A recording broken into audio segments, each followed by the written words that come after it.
Good morning मेरे प्यारे साथियों मेरा नाम अतर सिंह वर्मा है और आज मैं इस वीडियो में बात करने वाला हूँ राजस्थान की प्रमुख लोक देवियों के बारे में। तो साथियों बैठ जाइए कुर्सी पर एक जगह कॉपी पेन लेकर और नोट करते जाइए। आज हम इस वीडियो में लोक देवियों से संबंधित प्रत्येक बिंदु पर चर्चा करने वाले हैं और जो भी विद्यार्थी हमारे चैनल पर नए हैं तो साथियों इस चैनल को सब्सक्राइब कर लें, बेल आइकन को ज़रूर दबा लें जिससे हमारे आने वाले वीडियो का नोटिफिकेशन आपको सबसे पहले मिल सके। और हाँ दोस्तों, इस वीडियो को लाइक करना और शेयर करना बिल्कुल भी ना भूलें। ठीक है दोस्तों, चलिए। तो हमारी पहली लोक देवी है साथियों जीण माता। ठीक है, जीण माता का मंदिर है रेवासा सीकर में। जीण माता पर 2.5 प्याला शराब चढ़ाई जाती है। काफ़ी इंपॉर्टेंट बिंदु है मेरे प्यारे साथियों। जीण माता पर क्या चढ़ाई जाती है? 2.5 प्याला शराब चढ़ाई जाती है। मैं आपको एक बात और बता देता हूँ, जयपुर में जो भैरू बाबा मंदिर हैं, जो भैरू बाबा हैं, उन भैरू बाबा पर भी मीणा समुदाय के लोगों के द्वारा देसी शराब चढ़ाई जाती है। ठीक है दोस्तों। दूसरा बिंदु हमारा, इन्हें मधुमक्खियों की देवी भी कहा जाता है। ठीक है, यानी इन पर 2.5 प्याला शराब भी चढ़ाई जाती है और इन्हें मधुमक्खी की देवी भी कहा जाता है। जीण माता सीकर के चौहानों एवं मीणाओं की कुल देवी है। काफ़ी इंपॉर्टेंट बिंदु है मेरे प्यारे साथियों, इसको याद रखना।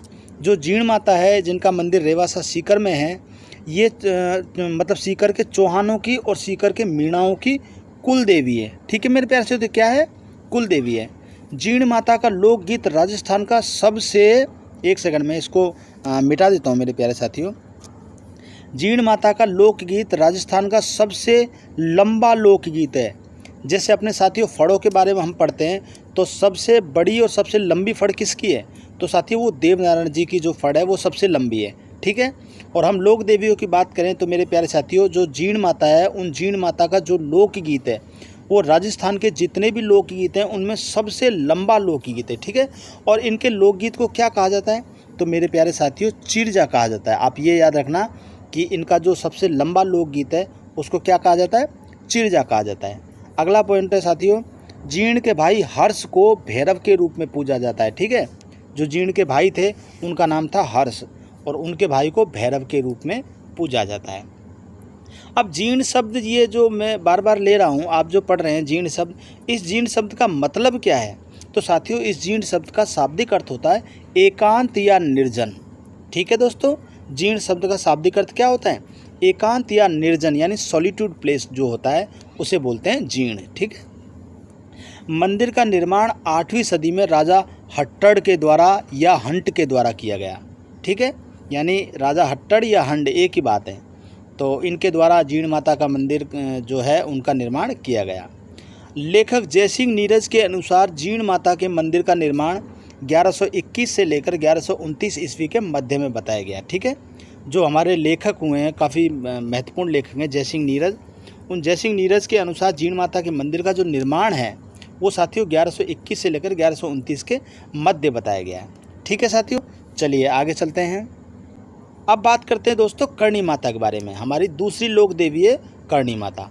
ठीक है, अब इनका जन्म हुआ था सुआप गांव फलोदी, और फलोदी कहाँ पड़ता है? जोधपुर में। ठीक है, बचपन का नाम इनका था रिद्धिबाई, यानी करणी माता थी, उनके बचपन का नाम था रिद्धिबाई। पिता का नाम था मेहाजी चारण और माता देवलबाई, और पति का नाम था साथियों देपाजी। ठीक है, यानी पति का नाम था देपाजी, जिन्हें बीठू भी कहा जाता है।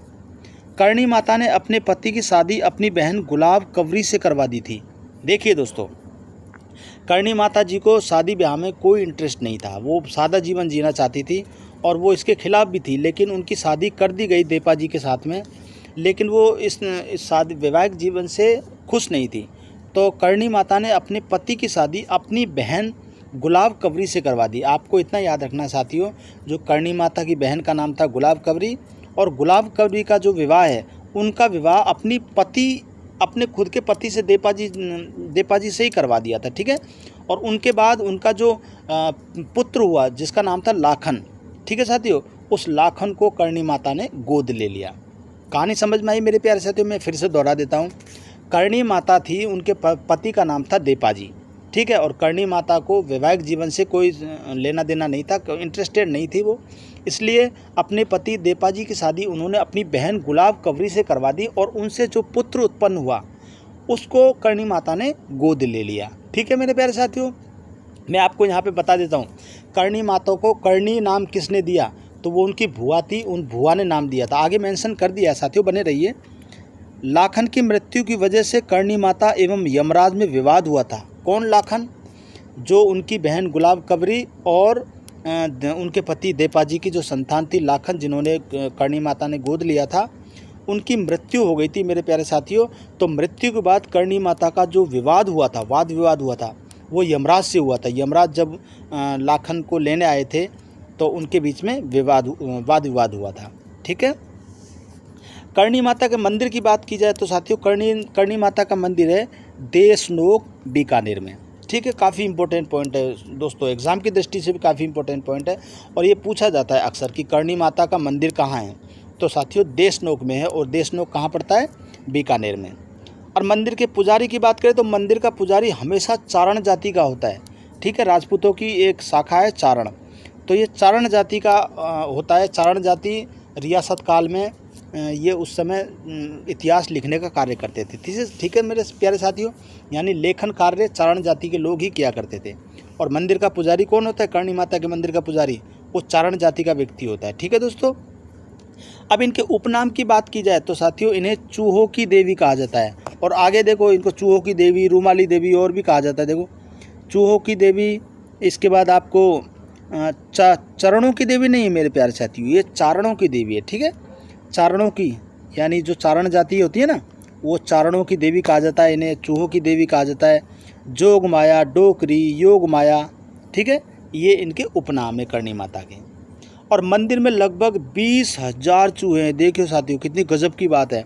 करणी माता के मंदिर में चूहे ही चूहे हैं। आप जाओगे आपको चूहे ही चूहे नजर आएंगे, लेकिन उनमें जो सफ़ेद चूहा आपको दिख गया ना, वो मेरे प्यारे साथियों वो काफ़ी शुभ माना जाता है। ठीक है, और सफ़ेद चूहे को काबा कहा जाता है। देखो, सफ़ेद चूहे को काबा कहा जाता है जिसका दर्शन शुभ माना जाता है। ठीक है, यानी उसमें कुछ काले चूहे भी पाए जाते हैं और सफ़ेद चूहे भी पाए जाते हैं, और सफ़ेद चूहों को कहा जाता है काबा। ये नाम याद रखना साथियों, जो करणी माता के मंदिर में चूहे पाए जाते हैं, उनमें जो सफ़ेद कलर के चूहे पाए जाते हैं, उन सफ़ेद कलर के चूहों को काबा कहा जाता है। ठीक है, जिनके दर्शन जिस व्यक्ति को हो जाते हैं वो प्यारे साथियों उन्हें बहुत शुभ माना जाता है।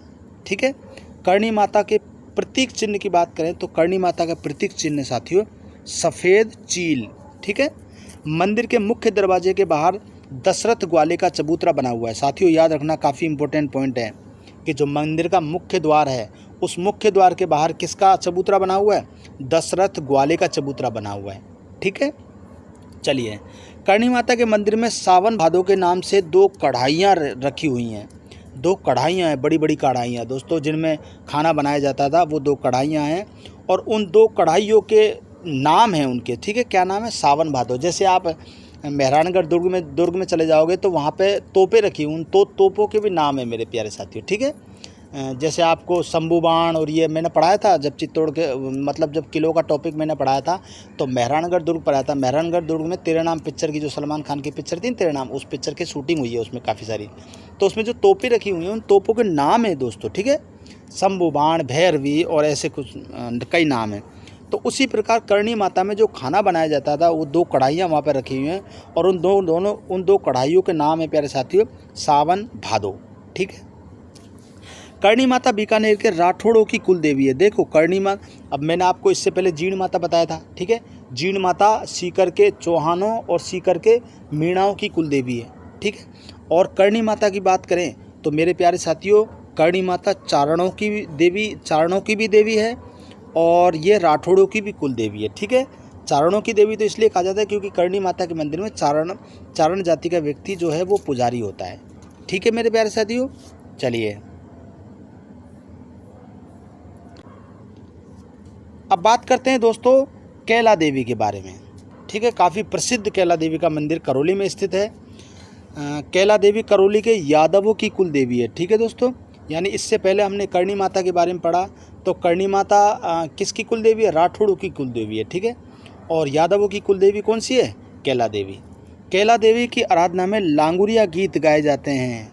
काफ़ी प्रसिद्ध लांगुरिया गीत है मेरे प्यारे साथियों। इस क्षेत्र में करौली, माधोपुर और आपके भरतपुर क्षेत्र में लांगुरिया गीत काफ़ी प्रसिद्ध है। वो है ना, जात करूँ मैं केला मैया की, एक लड़की जाती है साइकिल लेके, उसकी साइकिल पंचर हो जाती है, तो इस तरह के गाने गाए जाते हैं यहाँ पे काफ़ी लोकलिटी में। लांगुरिया हनुमान जी का रूप है, ठीक है दोस्तों, यानी लांगुरिया जो गाने गाए जाते हैं वो हनुमान जी की याद में गाए जाते हैं।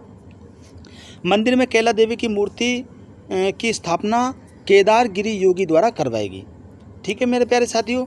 यानी जो कैला देवी का मंदिर है उसमें, उस मंदिर में जो मूर्ति की स्थापना है, वो मूर्ति की स्थापना किसने कराई? केदार गिरी योगी, ठीक है। इनका नाम याद रखना ऐसे इंपॉर्टेंट नहीं है एग्जाम की दृष्टि, लेकिन फिर भी आप नाम याद रख लेना।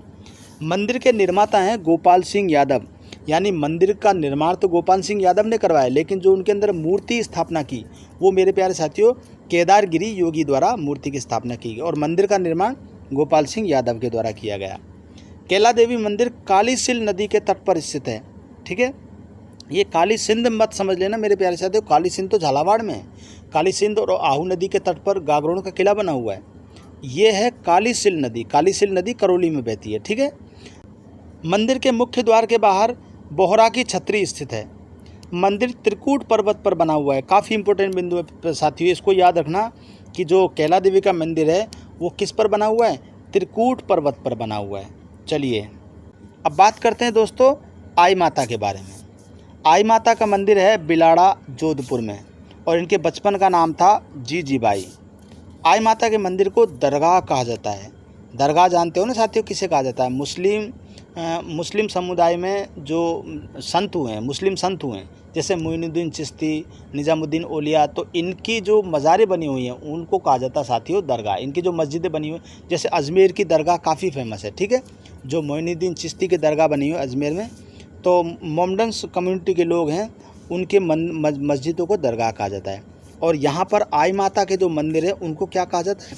दरगाह, यानी सांप्रदायिक सौहार्द का प्रतीक है ये।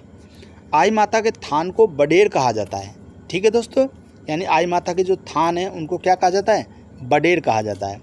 और गुरु की बात की जाए तो साथियों आई माता के गुरु का नाम है रामदेव जी। ये वही रामदेव जी हैं साथियों जो पंच पीरों में शामिल हैं, जिनका मेला है वो रामदेवरा जैसलमेर में भरता है, ठीक है। इन्होंने आई पंथ चलाया, जिसमें 11 नियम होते हैं। अब ये तो काफ़ी सिंपल पॉइंट है दोस्तों, आई माता ने आई पंथ चलाया, ठीक है, आपको याद रखने में भी आसानी होगी, लेकिन आप नियमों के बारे में याद रखना कि आई पंथ में कितने नियम थे। तो साथियों 11 नियम थे। जैसे बिश्नोई समुदाय है ना, बिश्नोई समुदाय जाम्बू ने चलाया, और बिश्नोई संप्रदाय में कितने नियम थे? 29 नियम थे। उसी प्रकार साथियों आई पंथ जो आई माता ने चलाया, इसमें 11 नियम थे। आई माता सिख जाति की कुल देवी है, इस पॉइंट को भी बिंदु याद रखना साथियों। जो आई माता है वो सिख जाति की कुल देवी, और जो गुर्जर समुदाय के लोग होते हैं ना, वो आई माता के मंदिर में प्रवेश नहीं करते, यानी गुर्जर समुदाय के लोग हैं वो आई माता के मंदिर में प्रवेश नहीं करते। और आई माता के मंदिर में दीपक की लौ से केसर टपकती है, ठीक है। आई माता के जो मंदिर है उसमें जो दीपक रखा हुआ है, उस दीपक से केसर की लौ टपकती है, यानी दीपक की जो लौ है, यानी जो जलता है दीपक, उस लौ से क्या टपकती है मेरे प्यारे साथियों? केसर टपकती है। और इसमें कोई मूर्ति नहीं होती, यानी जो आई माता के मंदिर में इसमें मूर्ति नहीं होती, केवल दीपक की पूजा की जाती है। ऐसे तो साथियों रामदेव जी के पगल्ले पूजे जाते हैं, रामदेव जी के मंदिर में भी मूर्ति नहीं होती, उनके सिर्फ पैर पूजा जाते हैं, पगल्ले। और जो आई माता है वो भी रामदेव जी की शिष्य हैं, तो इनकी भी मूर्ति, आई माता के जो मंदिर हैं उन मंदिर में इनकी भी मूर्ति नहीं होती, तो इनकी क्या होती है? तो साथियों इनका जो दीपक होता है जिससे केसर टपकती है उसकी लौ से, उस दीपक की पूजा की जाती है, ठीक है। चलिए अब बात करते हैं शीतला माता की। तो शीतला माता का मंदिर है चाकसू जयपुर में, ठीक है, यानी जयपुर की एक तहसील है चाकसू, हाईवे नंबर 12 पर। पहले हाईवे नंबर 12 था, अब तो शायद नाम टोंक रोड, जिसे टोंक रोड कहा जाता है ना साथियों, वो टोंक रोड पे चाकसू पड़ता है, और चाकसू में शीतला माता का मंदिर है। चैत्र कृष्ण अष्टमी, जिसे शीतलाष्टमी भी कहा जाता है, ठीक है, इस दिन शीतला माता की पूजा की जाती है। यानी चैत्र महीना जो हमारे हिंदी महीनों के हिसाब से पहला महीना है, उस चैत्र माह में कृष्ण पक्ष में अष्टमी, यानी जिसे कृष्ण जन्माष्टमी, जिसे शीतलाष्टमी का, सॉरी कृष्ण जन्माष्टमी नहीं, शीतलाष्टमी, जिसे शीतलाष्टमी कहा जाता है, और इस दिन शीतला माता की पूजा की जाती है। इस दिन बासियोड़ा खाया जाता है। बासियोड़ा का मतलब होता है कि एक दिन पहले खाना बना दिया जाता है और उसे उस दिन खाया जाता है, ठीक है, यानी शीतलाष्टमी के दिन खाया जाता है। उसे बोलते हैं बासियोड़ा, यानी बासा हुआ खाना, यानी पुराना जो खाना है उसे खाया जाता है, उसे कहा जाता है साथियों बासियोड़ा, और ये शीतलाष्टमी के दिन खाया जाता है। शीतला माता राजस्थान की एकमात्र देवी है जिनकी खंडित रूप में पूजा की जाती है। खंडित रूप का मतलब टुकड़ों में पूजा की जाती है, यानी एक जगह इनका जो मूर्ति है वो नहीं है, खंडित रूप में टूटी हुई मूर्ति है। तो मतलब राजस्थान की एकमात्र देवी है साथियों जिनकी खंडित रूप में पूजा की जाती है, और इन्हें चेचक की देवी भी कहा जाता है। शीतला माता है, इन्हें चेचक की देवी कहा जाता है कि जिससे चेचक हो गया है वो इस मंदिर में जाए उसे शांति मिलती है, यानी उसका जो चेचक रोग है उसमें कहीं हद तक सुधार होता है, ऐसा मानना है, अनुयायियों का मानना है। ठीक है दोस्तों, आप तो बस इतना याद रखिए कि शीतला माता को चेचक की देवी कहा जाता है। और जो इस मंदिर में जो पुजारी होता है वो साथियों कुम्हार जाति का होता है, ठीक है, और सवारी इनकी गधा है, यानी शीतला माता की सवारी है वो क्या है, वो गधा है, और कुम्हार जाति का पुजारी होता है इस मंदिर में। अब बात करते हैं साथियों नारायणी देवी के बारे में, ठीक है। अब नारायणी देवी के बचपन का नाम क्या था साथियों, तो इनके बचपन का नाम था करमेती बाई, और पति का नाम था कर्णेश। तो कर्णेश की मृत्यु के बाद जब ये सती होने जा रही थी तो इनकी सती होने में किस समुदाय ने मदद की थी, तो प्यारे साथियों जो मीणा समाज है उन मीणा समाज ने करमेती बाई को सती होने में मदद की। इसलिए मीणा समुदाय के जो लोग होते हैं वो मीणा समुदाय के लोग नारायणी देवी को क्या मानते हैं, अपनी देवी मानते हैं, ठीक है। नारायणी माता नाइयों की भी कुल देवी है। देखो मीणा समाज ने तो करमेती बाई को जो नारायणी देवी कहलाती हैं इनको सती होने में मदद की थी, इसलिए मीणा समाज के लोग इन्हें अपनी देवी मानते हैं। लेकिन कुल देवी की बात की जाए तो साथियों नारायण देवी को नाइयों की कुल देवी माना जाता है, ठीक है। जो नाई समुदाय के लोग हैं वो नाई समुदाय के लोग नारायणी माता को अपनी कुल देवी मानते हैं। मंदिर का पुजारी मीणा समुदाय का होता है, ठीक है। मीणा समुदाय काफ़ी मतलब अटैचमेंट है नारायणी देवी से, इसलिए उस मंदिर में पुजारी भी कौन होता है, वो मीणा समुदाय का होता है। चलिए दोस्तों अब बात करते हैं साथियों आशापुरा माता की, ठीक है। इन आशापुरा माता का मंदिर कहाँ है, जालोर में है। जालोर के चौहानों की कुल देवी है, ठीक है। जालोर के जो चौहान हैं वो जालोर के चौहानों की कुल देवी कौन है, तो वो है साथियों आपकी आशापुरा माता। जैसे अपन सीकर के बारे में पढ़ रहे थे ना साथियों, जैसे जीण माता का जो मंदिर है वो सीकर रेवासा सीकर में है। तो प्यारे साथियों जो सीकर के मीणा और सीकर के जो आपके चौहान थे, उन सीकर के चौहान और सीकर के मीणा उन दोनों की कुल देवी कौन सी थी, तो प्यारे साथियों जीण माता थी, ठीक है। और नारायणी माता की बात करें तो जालोर के जो चौहान हैं उन जालोर के चौहानों की कुल देवी आपकी आशापुरा माता है। आशापुरा माता बिस्सा जाति की आराध्य देवी है। जो बिस्सा जाति होती है उस बिस्सा जाति की आराध्य देवी कौन है साथियों, आशापुरा माता है। इन्हें महोदरी माता भी कहा जाता है। ये भी काफ़ी इंपॉर्टेंट बिंदु है साथियों, पूछ लिया जाता है कि महोदरी माता किसे कहा जाता है, तो आशापुरा माता को कहा जाता है। और आशापुरा माता का मंदिर कहाँ है, जालोर में है। चलिए अब बात करते हैं शीला माता की, और शीला माता का मंदिर कहाँ है, आमेर में है, आमेर के किले में बना हुआ है, ठीक है। आमेर के राजा मानसिंह शीला माता की मूर्ति को बंगाल के राजा केदार से जीत कर लाए थे, ठीक है दोस्तों। यानी आमेर महल में शीला माता का मंदिर बना हुआ है। उस शीला माता के मंदिर में जो मूर्ति है शीला माता की, उस शीला माता की मूर्ति को जो राजा मानसिंह थे वो राजा मानसिंह कहाँ से जीत कर लाए थे, तो साथियों बंगाल से जीत कर लाए थे, और ठीक है। और उस समय बंगाल का जो राजा था वो था केदार, उस केदार से जीत कर लाए थे इस शीला माता की मूर्ति को, और आमेर में शीला माता के मंदिर की स्थापना की थी। और आज वर्तमान में भी आमेर में जो शीला माता का मंदिर है तो वह साथियों जो मूर्ति रखी हुई ये वही मूर्ति है जो मानसिंह बंगाल से जीत कर लाए थे, ठीक है। चलिए यहाँ तुलसी मिश्रित शराब का भोग लगाया जाता है जिसे कच्चा पक्का प्रसाद कहा जाता है। देखिए साथियों हमने सबसे पहली जो लोक देवी है वो कौन थी, जीण माता की बात की थी। इस वीडियो में हमने सबसे पहली लोक देवी जीण माता के बारे में बात की थी जिस पर 2.5 प्याला शराब चढ़ाई जाती है, ठीक है। और यहाँ हम शीला माता की बात करें तो यहाँ तुलसी मिश्रित शराब का भोग लगाया जाता है, यानी उस शराब में तुलसी का मिश्रण भी किया जाता है, ठीक है। यानी तुलसी का मिश्रण करके फिर उस शराब को वहाँ पे भोग लगाया जाता है शीला माता के मंदिर पे, और उसको क्या कहा जाता है, उसे कहा जाता है कच्चा पक्का प्रसाद। यह काले संगमरमर से बनी महिषासुर मर्दिनी की अष्टभूमि प्रतिमा है। और यहाँ पर एक मूर्ति और बनी हुई है साथियों, ठीक है। तो काले संगमरमर से बनी महिषासुर मर्दिनी की अष्टभूमि प्रतिमा, अष्टभूमि यानी जिसकी 8 भुजाएं हैं, ठीक है दोस्तों। चलिए अब बात करते हैं आवड़ माता की। तो आवड़ माता का मंदिर है साथियों जैसलमेर में। उपनाम आयड़ माता या द्वितीय हिंगलाज या तेमरताई या नानी जी, ठीक है दोस्तों, ठीक है। अब यहाँ पे नानी जी की बात की जाए, एक दादी जी भी कहते हैं, वो आगे आ जाएगा आपको। तो नानी जी, आवड़ माता को क्या कहा जाता है?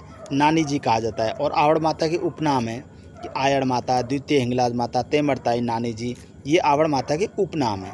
आपको यहाँ पे एक बात और याद रखनी है कि आवड़ माता का मंदिर कहाँ है, वो है साथियों जैसलमेर में। काफ़ी बच्चे कन्फ्यूज हो जाते हैं कि आयड़ माता क्या है, आवड़ माता क्या है।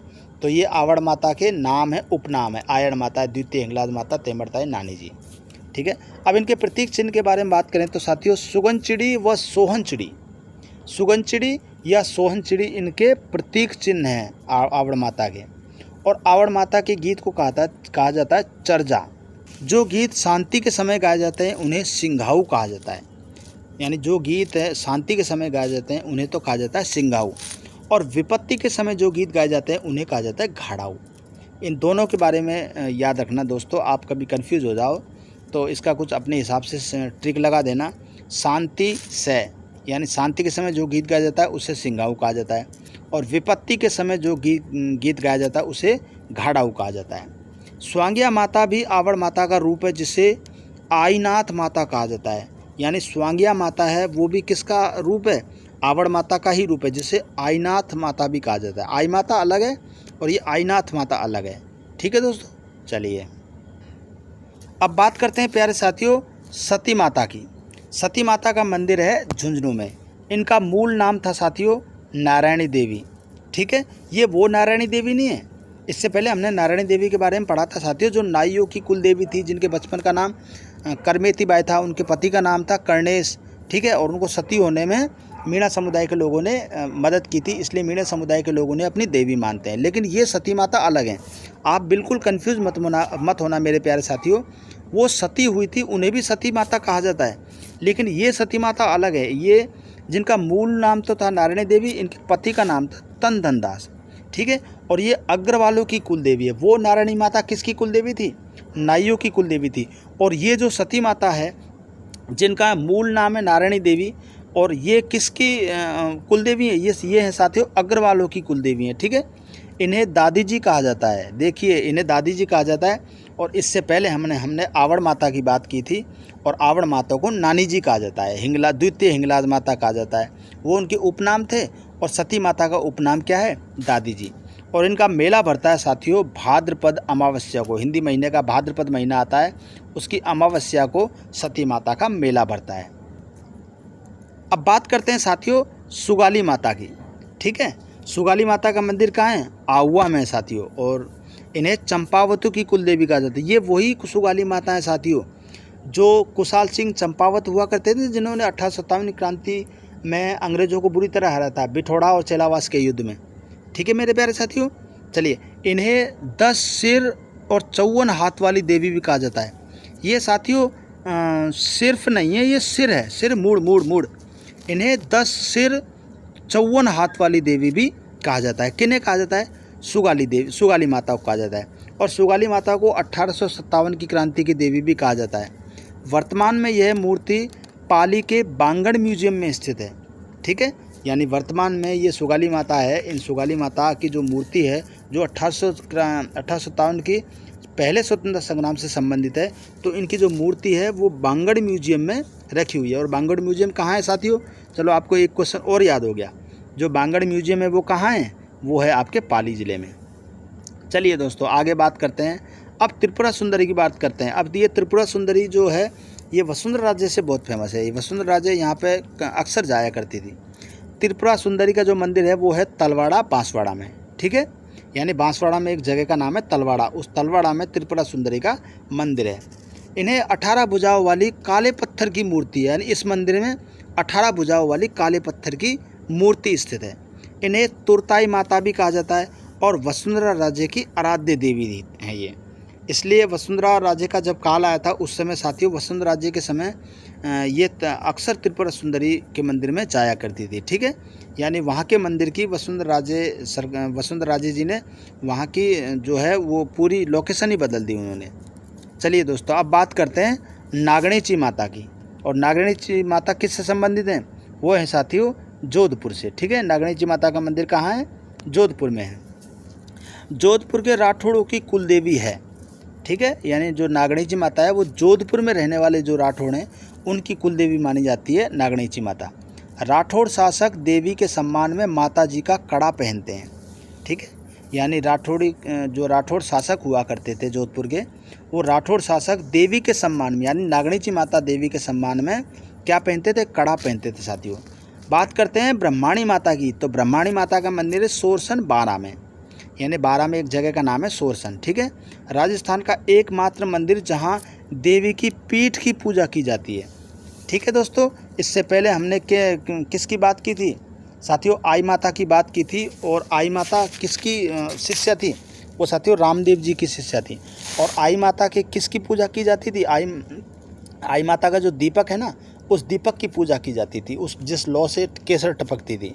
और यहाँ बात करें साथियों ब्रह्माणी माता की, तो ब्रह्माणी माता का जो मंदिर होता है उस मंदिर में उस देवी की पीठ की पूजा की जाती है। अपना पीठ होता है ना, पेट के पीछे पीठ होता है, उस पीठ की पूजा की जाती है। ठीक है, बात करते हैं आवरी माता की। आवरी माता का मंदिर है निकुंभ चित्तौड़गढ़ में। ठीक है, आवरी माता का मंदिर कहाँ है साथियों? निकुंभ चित्तौड़गढ़ में। जो मेन माताएं थी उनके बारे में तो हम चर्चा कर चुके हैं साथियों। तो अब तो छोटी मोटी माताएं, सिर्फ आपको नाम याद रखना है कि ये इस माता का मंदिर कहाँ पर है और इसके बारे में क्या खास है।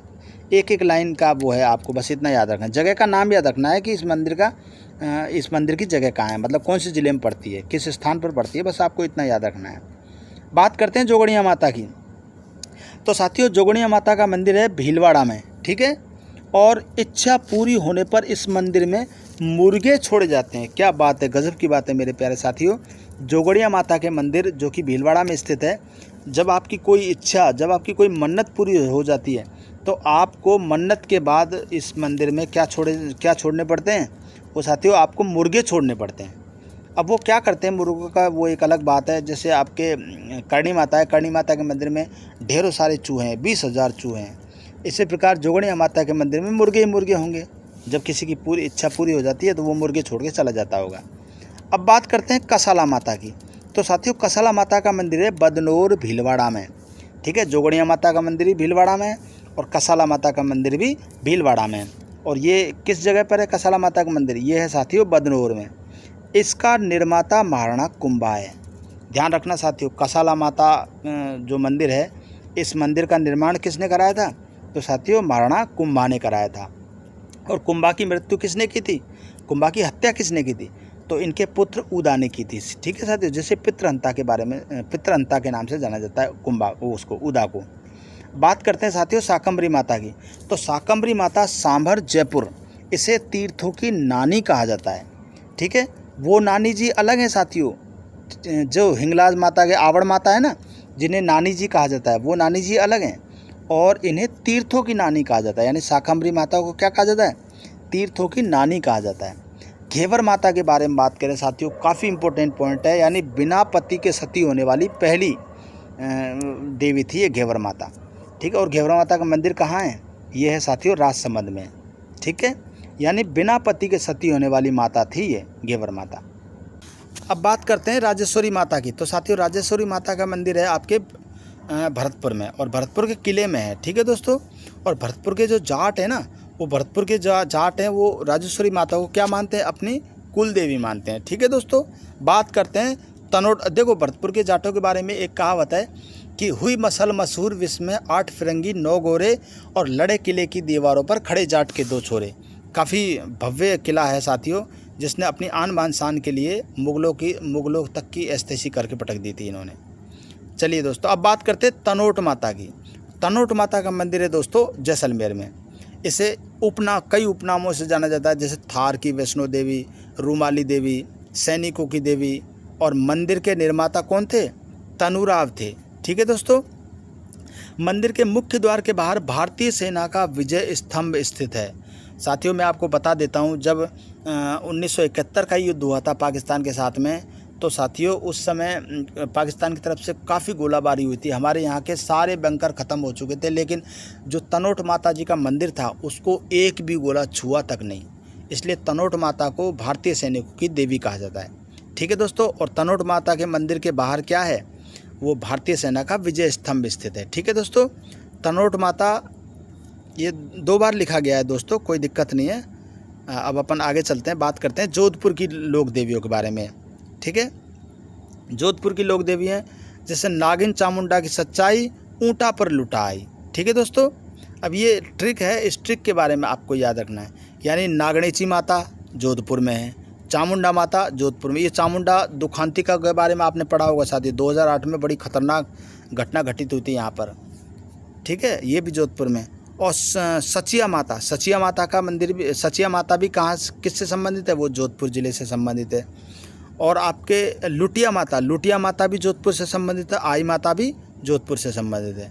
ठीक है दोस्तों, अब बात करते हैं साथियों जयपुर की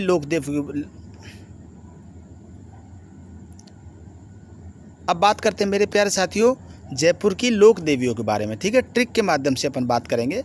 जब ज्वाला भड़के जयपुर में, जमवा में आवे जमवाए, और शीतला माता चाक चलावे, नकटी भवानी जयपुर जाए। ठीक है दोस्तों, मैं आपको बता देता हूँ। जब ज्वाला भड़के जयपुर में, यानी जो ज्वाला माता का मंदिर है वो कहाँ है साथियों, वो जयपुर में है। और जयपुर में कहाँ है, जोबनेर में है। ये ट्रिक के माध्यम से आपको समझाने की कोशिश की है। जमवा में आवे जमवाए, यानी जो जमवाए माता है वो कहाँ पर है, जमवा रामगढ़ में। जो जमवा रामगढ़ तहसील है ना जयपुर की, वहाँ पर जमवाए माता का मंदिर है। शीतला माता चाक चलावे। ठीक है, शीतला माता चाक चलावे का मतलब शीतला माता का मंदिर कहाँ है, चाकसू जयपुर में है।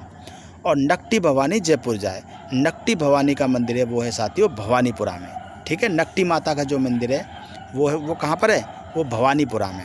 ठीक है दोस्तों, चलिए अब आगे बढ़ते हैं साथियों। ये लोक देवियों के बारे में चर्चा हो चुकी है कंप्लीट। यदि आपको हमारा वीडियो पसंद आता है तो साथियों इसे लाइक करें, हमारे चैनल को सब्सक्राइब करें, शेयर करें और साथियों कमेंट भी करें। ठीक है, जय हिंद, जय भारत।